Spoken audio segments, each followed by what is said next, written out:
સ્વાધ્યાયના દાખલા અને ઉદાહરણ દાખલા જોયેલા.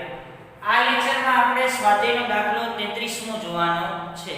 સૌથી પહેલા તો બધાએ સ્વાધ્યાય દાખલા 33 માંની રકમ ઉપર ધ્યાન રાખવું પડશે, બરાબર? અને અહીંયા બે ત્રણ પારિમાણિક સૂત્ર નવા આવે છે, એના વિશે પણ હું ચર્ચા કરતો જઈશ. તો સૌથી પહેલા આપણે સ્વાધ્યાયના દાખલા 33 માંની રકમ વાંચીએ. ધ્યાન રાખજો ખાસ. આ શતાબ્દીના મહાન વૈજ્ઞાનિક P.A.M. ડીરાક પ્રકૃતિના મૂળભૂત અચળાંકોના મૂલ્ય સાથે રમત રમીને આનંદ મેળવી રહ્યા હતા ત્યારે તેમાં એમણે એક રોચક અવલોકન કર્યું.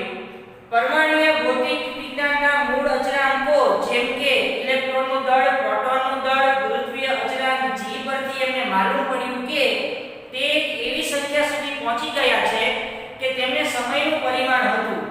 સાથે સાથે તે ખૂબ જ મોટી સંખ્યા પણ હતી જેનું માન વિશ્વના વર્તમાન અંદાજિત આયુષ્ય 15 અબજ વર્ષ એટલે કે 1 બિલિયન જેટલું હતું. 1 બિલિયન વર્ષ એટલે 15 અબજ વર્ષ જેટલું થઈ શકે હતું. તો આ પુસ્તકમાં આપણે મૂળભૂત અચળાંકોને આધારે પ્રયત્ન કરો કે આ સંખ્યા તમે બનાવી શકો છો. જો વિશ્વનું આયુષ્ય અને આ સંખ્યાની સરખામણી આકસ્મિક હોય તો મૂળભૂત અચળાંકોની અચળતા અંગે તે શું દર્શાવે છે? ટૂંકમાં આપણે P.A.M. ડીરાક નામના વૈજ્ઞાનિકે જે પણ કાંઈ મૂળભૂત અચળાંકો સાથે રમત રમીને જે પણ રાશિ શોધી કાઢી એ રાશિનું નામ હતું સમય, અને એ સમયનું મૂલ્ય હતું 1 બિલિયન વર્ષ. 1 બિલિયન એટલે 15 અબજ વર્ષ જેટલું થઈ શકે, બરાબર? તો આપણે સૌથી પહેલા તો P.A.M. ડીરાક નામના વૈજ્ઞાનિકે જે સમય જે બધા અચળાંકો સાથે રમત રમીને જે રાશિ શોધી કાઢી હતી એ રાશિનું સૂત્ર આવું કંઈક એમણે આપેલું હતું. તો ડીરાક નામના વૈજ્ઞાનિકે અચળાંકની મદદથી સમયના પરિમાણવાળી નીચે મુજબનું સૂત્ર એમણે સાબિત કરેલું હતું. એ સૂત્ર શું હતું વિદ્યાર્થી મિત્રો? તો કે x બરાબર સ્મોલ e ની 4 ઘાત છેદમાં 16 પાઈ નો વર્ગ એપ્સિલોન 0 નો વર્ગ mp એટલે પ્રોટોનનું દળ, me સ્ક્વેર એટલે ઇલેક્ટ્રોનના દળનો વર્ગ c ની 3 ઘાત ઇન્ટુ કેપિટલ G. આવું એમને સૌથી પહેલા સમીકરણ આપેલું. હવે આમાં ઘણા બધા પદ એવા છે કે જે તમને અત્યારે સમજણમાં નથી આવતા, પણ અહીંયા હું બધાનું સોલ્યુશન તમને કરાવવાનો છું. તો ધ્યાનથી તમે અહીંયા જોજો. સૌથી પહેલા તમને આપેલું છે અહીંયા E. તો E શું સૂચવે? તો આપેલું ઉપરોક્ત સમીકરણમાં બધાનું ધ્યાન અહીંયા હોવું જોઈએ. ઉપરોક્ત સમીકરણમાં સ્મોલ e બરાબર વિદ્યુત ભાર. શું થાય? સ્મોલ e બરાબર વિદ્યુત ભાર, અને વિદ્યુત ભારની કિંમત કેટલી છે? 1.6 ગુણ્યા 10 ની -19 ઘાત કુલમ. આટલી તમને કિંમત આપેલી છે, બરાબર? મારે આ વિદ્યુત ભારનું પારિમાણિક સૂત્ર શોધવું હોય તો પારિમાણિક સૂત્ર મને મળી જાય. કઈ રીતે મળી જાય? તો કે આપણી પાસે આવું સમીકરણ છે q ના છેદમાં t. તો q બરાબર શું થાય? I * t. તો q બરાબર પારિમાણિક સૂત્ર શું લઈ શકું? m0 l0 t1 a1. તો વિદ્યાર્થી મિત્રો વિદ્યુત ભારનું પારિમાણિક સૂત્ર શું થાય? m0 l0 t1 a1. આવું વિદ્યુત ભારનું પારિમાણિક સૂત્ર થઈ શકે. નીચે જોતા જાઓ. 16 અચળ પદ કહેવાય, આંકડાકીય માહિતી કહેવાય, એનું કોઈ પારિમાણિક સૂત્ર આવે નહીં. પાઈ 3.6 એ પણ આંકડાકીય માહિતી છે, એનું પણ કોઈ પારિમાણિક સૂત્ર આવતું નથી. એપ્સિલોન 0 અહીંયા આવ્યું. એપ્સિલોન 0 ને શું બોલાય પહેલા તો એપ્સિલોન 0 ને બોલાય શૂન્ય અવકાશની પરમિટિવિટી. શું બોલાય? શૂન્ય અવકાશની પરમિટિવિટી. તમારે 12મા ધોરણમાં પહેલું ચેપ્ટર આવશે વિદ્યુત ક્ષેત્ર અને વિદ્યુત ભાર, એમાં આપણે આનો ઉલ્લેખ કરવાનો થશે. થશે, પણ અત્યારે તમારે ખાલી અહીંયા યાદ રાખવાનું છે કે એપ્સિલોન 0 શું કહેવાય? એપ્સિલોન 0 એને શું બોલાય? શૂન્ય અવકાશની પરમિટિવિટી. અને શૂન્ય અવકાશની પરમિટિવિટીની કિંમત આટલી કંઈક થાય 8.854 ગુણ્યા 10⁻12 એસઆઈ પદ્ધતિ, સિસ્ટમ ઓફ ઇન્ટરનેશનલ પદ્ધતિ. બરાબર? તો પહેલા આપણે વિદ્યુતભારનો પારિમાણિક સૂત્ર અને એની કિંમત લખી. એપ્સિલોન 0 ને શું બોલવાનું મેં કીધું?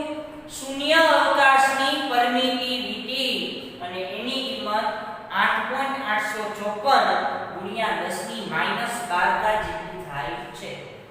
હવે વિદ્યાર્થી મિત્રો, તમને આનું પારિમાણિક સૂત્ર ખબર નથી તો આપણે આનું પારિમાણિક સૂત્ર અહીંયા બાજુમાં તારવી દઈએ છીએ. કઈ રીતે પારિમાણિક સૂત્ર લેવું? તો તમારે વિદ્યુત ચુંબકીય બળનો આવે નિયમ આવશે. વિદ્યુત ચુંબકીય બળ અથવા વિદ્યુતીય બળ શું થાય? F = K Q1 Q2 r². આવો નિયમ છે. બરાબર? F બરાબર આ જે K છે ને, K ઈ K ની જગ્યાએ હું કિંમત મૂકું છું 1/4 pi epsilon 0. K બરાબર શું મૂક્યું મેં? 1/4 pi epsilon 0. તો અહીંયા આપણે કિંમત મૂકી દીધી 1/4 pi epsilon 0. અહીંયા Q1 Q2 r² તો છે જ. હવે તમારે શું કરવાનું? તો કે તમારે હવે અહીંયા આ એપ્સિલોન 0 ને કરતા બનાવવાના. તો એપ્સિલોન 0 ને હું કરતા બનાવું તો આ Q1 Q2 તો એમને એમ જ રહે, છેદમાં એપ્સિલોન 0 ને કરતા બનાયા તો F ક્યાં જતો રહે? છેદમાં. તો એપ્સિલોન 0 બરાબર Q1 Q2 4 pi F r². થઈ ગયું? હવે આપણે બધાના પારિમાણિક સૂત્ર મૂકી અને પછી આગળ વધવાનું છે. તો વિદ્યાર્થી મિત્રો, તમને આમાં Q1 Q2 એનું તો તમને પારિમાણિક સૂત્ર ખબર જ છે. હમણાં આપણે સાબિત કર્યું હતું વિદ્યુતભારનું પારિમાણિક સૂત્ર શું થાય? m0 l0 t1 a1. તો સૌથી પહેલા માટે લખું છું m0 l0 t1 a1. એવું ને એવું બીજા માટે લખીએ m0 l0 t1 a1 આખાના છેદમાં 4 pi. એ તો આંકડાકીય માહિતી થઈ, એનું કોઈ પારિમાણિક સૂત્ર હોતું નથી. F એટલે કે બળ. બળનું પારિમાણિક સૂત્ર શું થાય? m1 l1 t-2. અને r એટલે અંતર. અંતરનો શું છે? વર્ગ. તો m0 l નો વર્ગ t0. હવે ગુણાકાર ભાગાકાર કરવાના જ્યાં છે અહીંયા. બરાબર? ચાલો અહીંયા m0 અહીંયા m0 કોઈ ફેર પડે નહીં. અહીંયા m1 અહીંયા m0. m1 ને તમે ઉપર લઈ જાઓ તો એનું પારિમાણિક સૂત્ર શું થઈ જાય? m-1. હવે l જોઈએ. અહીંયા 0 અહીંયા 0 કોઈ ફેર પડવાના નથી. બરાબર? અહીંયા 1 અહીંયા 2 એટલે l ની 3 ઘાત થઈ. એ 3 ઘાત ને તમે ઉપર લઈ જાઓ એટલે l - 3 થઈ જવાના. ઓકે, હા ધ્યાન રાખજો. અહીંયા જો અહીંયા t1 અહીંયા t1 એટલે t નો વર્ગ થઈ જાય. બરાબર? અને -2 એને ઉપર લઈ જાઓ એટલે એ પ્લસ થઈ જાય. તો t ની ટોટલ કેટલી ઘાત થઈ? તો કે 4 ઘાત. a1 એટલે a નો શું થઈ જાય? વર્ગ. તો એપ્સિલોન 0 નું પારિમાણિક સૂત્ર તમે શું લખી શકો? m-1 l-3 t4 a નો વર્ગ. આવું થાય એપ્સિલોન 0 નું પારિમાણિક સૂત્ર. થઈ ગયું? હવે એના પછી આવે mp. તો mp નો મતલબ શું થાય? તો કે પ્રોટોનનું દળ. અને પ્રોટોનના દળની કિંમત કેટલી છે? તો કે 1.67 ગુણ્યા 10⁻27 ઘાત kg. આ પ્રોટોનની દળની કિંમત છે. દળનું પારિમાણિક સૂત્ર શું થાય? m1 l0 t0. થઈ ગયું? એના પછી આવે ઇલેક્ટ્રોન. ઇલેક્ટ્રોનનું દળ. ઇલેક્ટ્રોનના દળની કિંમત કેટલી છે? 9.1 ગુણ્યા 10⁻31 ઘાત kg. આ બધી પ્રેક્ટિકલ વેલ્યુ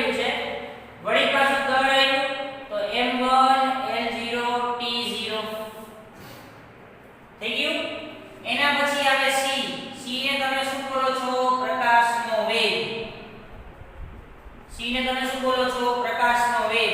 પ્રકાશના વેગની કિંમત કેટલી છે? 3 × 10⁸ મીટર પ્રતિ સેકન્ડ. અને વેગ આવ્યો ને તો વેગ માટેનું સૂત્ર શું થાય? m0l1t - 1. થઈ ગયું આટલું? એના પછી તમે ખાસ કરીને અહીંયા જોશો તો આવે છે એના પછી g. તો g ને શું બોલાય? ગુરુત્વાકર્ષણનો સાર્વત્રિક અચળાંક. ગુરુત્વાકર્ષણનો અચળાંક. અને ગુરુત્વાકર્ષણના અચળાંકનું સૂત્ર તમને ખબર નથી, આપણે સાબિત કરી દઈએ. પેલા એની કિંમત જુઓ 9.67 × 10⁻11 SI પદ્ધતિ. બરાબર? હવે અહીંયા અચળાંકની કિંમત આપણે લખીએ તો ગુરુત્વાકર્ષણના અચળાંકનું પારિમાણિક સૂત્ર આપણે અહીંયા મેળવી દઈએ. તો સૌથી પહેલા વિદ્યાર્થી મિત્રો તમારે ગુરુત્વાકર્ષણના અચળાંકની કિંમત મેળવવા માટે ગુરુત્વાકર્ષણ બળનું સૂત્ર યાદ રાખવું પડશે. F = G m1m2/r². બરાબર? સૌથી પહેલા તો અહીંથી આપણે g ને શું બનાવી? કરતા. તો F * r² છેદમાં m1 m2 આવું થઈ જાય. ચાલો F નું પારિમાણિક સૂત્ર શું થાય? m1l1t - 2. અંતર એનો વર્ગ આપેલો છે તો m0l2 t0 આખાના છેદમાં m1 m2 એટલે દળ. તો દળ માટે પહેલું શું થાય? m1l0 t0. પછી શું થાય? m1l0 t0 આવું થઈ જાય. ચાલો g બરાબર m1 m1 એટલે m ની 2 ઘાત એને ઉપર લઈ જાવ એટલે -2 થઈ જાય. -2 માંથી તમે 1 બાદ કરો એટલે -1 થઈ ગયું. l1 l2 એટલે l ની 3 ઘાત થઈ ગયું. t -2 થાય કારણ કે નીચે ક્યાંય છે નહીં. તો g નું પારિમાણિક સૂત્ર તમને શું મળ્યું? m-1l3t - 2 થઈ ગયું. હવે આ સમીકરણમાં તમે બધાના પારિમાણિક સૂત્રએ જોઈ ગયા અને બધાની કિંમત પણ જોઈ ગયા. તો સૌથી પહેલા તો આપણે સમીકરણ 1 માં પારિમાણિક સૂત્ર મૂકીએ. અહીં ધ્યાન રાખજો. સમીકરણ 1 માં પારિમાણિક સૂત્ર મૂકતા શું થાય? પારિમાણિક સૂત્ર આપણે મૂકીએ તો શું થાય? તો કે x બરાબર સૌથી પહેલા તો અહીંયા e ની કેટલામી ઘાત છે? 4 ઘાત છે. પહેલા તો વિદ્યુત ભારનું અહીંયા સમીકરણ મૂકીએ. m0 l0 t1 a1 આખાની 4 ઘાત છેદમાં 16π² એટલે કે આવે નહીં. એપ્સિલોન 0 તો એનું પારિમાણિક સૂત્ર આપણને ખબર જ છે. m - 1 l - 3 a ની t ની 4 ઘાત a નો વર્ગ એના ઉપર શું કરવાનો? વર્ગ. કારણ કે અહીંયા એપ્સિલોન 0 નો વર્ગ છે.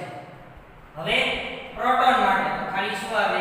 m1 l0 t0 m2 તો અહીંયા પેલા તો દળ m1 l0 t0 એનો શું કરવાનો? વર્ગ.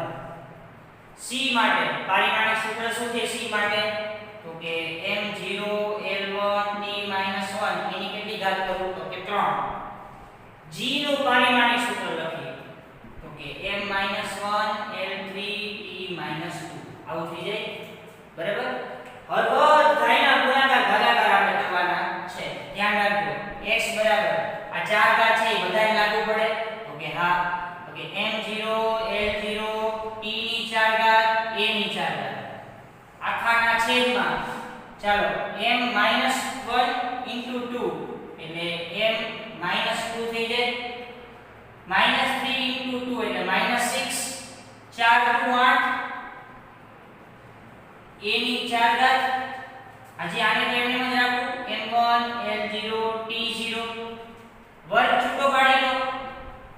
m નો વર્ગ l0 t0 3 ઘાત છૂટી પાડી દો. m0 l3 t - 3 આને તો એમને જ રાખું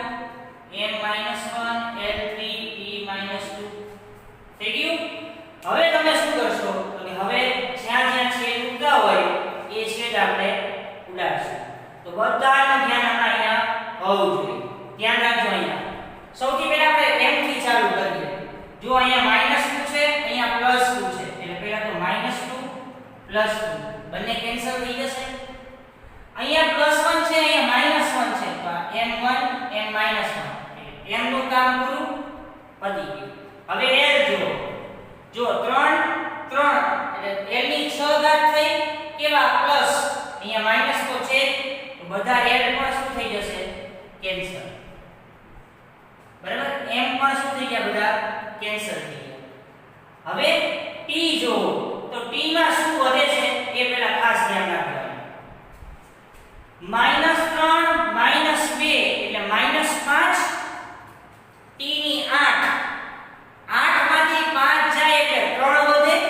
એ 3 ને તમે ઉપર લઈ જાઓ તો t ની 4 ઘાત છે ને ઉપર, નીચે t ની 3 ઘાત વધી એને તમે ઉપર લઈ જાઓ એટલે 1 ઘાત વધશે. તો અહીંયા x બરાબર t વધ્યા. ચાલો એટલે t બધા કેન્સલ થઈ જાય, ઉપર ખાલી એક t વધ્યા હો, યાદ રાખજો. t ને આપણે કેન્સલ કરતા 1 વધ્યા. જો અહીંયા a ની 4 ઘાત, નીચે a ની 4 ઘાત એટલે પતી ગયું. તો ખાલી સમીકરણમાં આપણને શું મળ્યું તો કે x બરાબર t, અને t એટલે એને બોલાવીશું તો કે સમયગાળો જે આપણે સાબિત કરવાનું હતું. તો x બરાબર સમયગાળો. તો કે PAM ડિરાક નામના વૈજ્ઞાનિકે જે પણ કાંઈ અચળાંકો લઈ અને જે રમત એમને રમી હતી અને બધા અચળાંકો ભેગા કરી અને એવી રાશિ પર પહોંચી ગયા હતા કે જે સમયનું પરિમાણ હોય, તો આપણને એ સમયનું પરિમાણ મળી ગયું છે. બરાબર, હવે તમારે શું કરવાનું, એ સમયગાળાની કિંમત શોધવાની છે અને એ સમયગાળાની કિંમત તમને 1 બિલિયન એટલે કે 15 અબજ વર્ષ મળવી જોઈએ. તો વિદ્યાર્થી મિત્રો, હવે આપણે શું કરશું તો કે હવે આપણે સમીકરણ નંબર 1 માં આ બધાની કિંમત મૂકી અને એનો ગુણાકાર ભાગાકાર કરવાનો છે. દાખલો થોડો મોટો છે પણ બહુ સહેલો છે. બરાબર, તો અહીંથી આપણે પાર્ટ 2 ચાલુ કરીશું, બીજો સેશન. સમીકરણ નંબર 1 માં બધા અચળાંકોની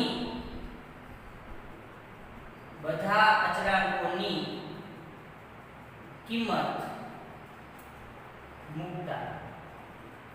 તો સૌથી પહેલા x બરાબર પહેલા e ની કિંમત મૂકી. તો e ની કિંમત શું થાય 1.6 ગુણ્યા 10 ની -19 ઘાત એની 4 ઘાત છેદમાં 16 તો છેદ.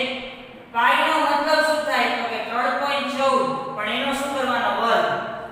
એપ્સિલોન 0 8.854 ગુણ્યા 10 ની -12 ઘાત એનો વર્ગ. mp એટલે પ્રોટોનનું દળ 1.67 ગુણ્યા 10 ની -27 ઘાત.